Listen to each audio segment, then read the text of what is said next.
Et donc lorsque j'ai vu ça, j'ai refermé les livres, j'ai dit, ouais, non, c'est pas pour moi ça. Ça ressemble pas du tout à ce que je chante, à ce que j'entends autour de moi. Les Peut-être que tu anciens qui expliques ton chantent. parcours de chanteur qui a un parcours de collecteur. En fait, tu étais la viole marquée du pays de Clouet. Ouais, c'est ça. Donc en fait, oui, par rapport à tout ce que je connaissais de mon expérience du chant et de la transmission orale, en fait, Et tu as je collecté savais auprès pas de grand-chose. tes grands-mères ou de... Oui, c'est la première personne que j'ai collectée. C'est ta grand-mère que tu as collecté la première fois. Et donc je l'ai refermé et je ne l'ai pas retouché jusqu'à l'année dernière.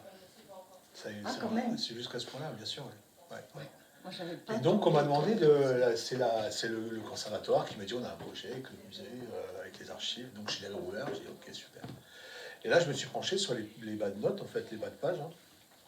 Et j'ai découvert en fait que tout ce qui était en bas de page, c'était écrit dans un breton avec une écriture un petit peu particulière. C'est pas l'orthographe qu'on utilise aujourd'hui.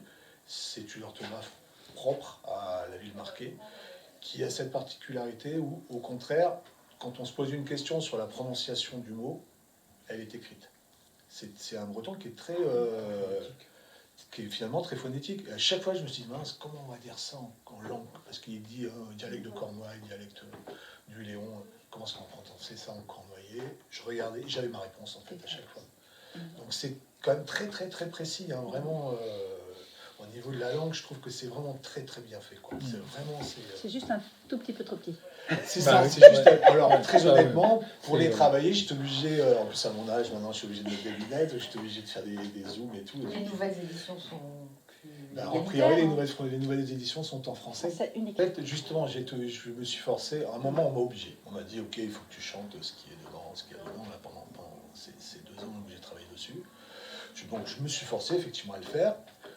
Le problème, c'est que dans la première édition du Barzelsbrecht, il n'y a pas les partitions. Les partitions, elles apparaissent à partir de la 2e édition. Donc, déjà, moi, j'ai un doute. On sait que c'est un musicien parisien qui a fait les transcriptions.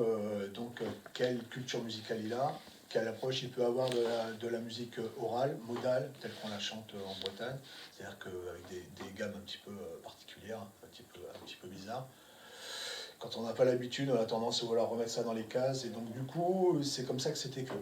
Et moi, j'avais regardé les airs, pareil, il y a longtemps, quand j'avais ouvert la première fois, donc là je parle que de la musique, je trouvais que les airs n'étaient pas... C'était... voilà, il manquait quelque chose, il manquait une âme que je ne trouvais pas par rapport à ce que je pouvais collecter, entendre auprès des chanteurs de tradition, notamment dans le pays pour l'être et tout ça.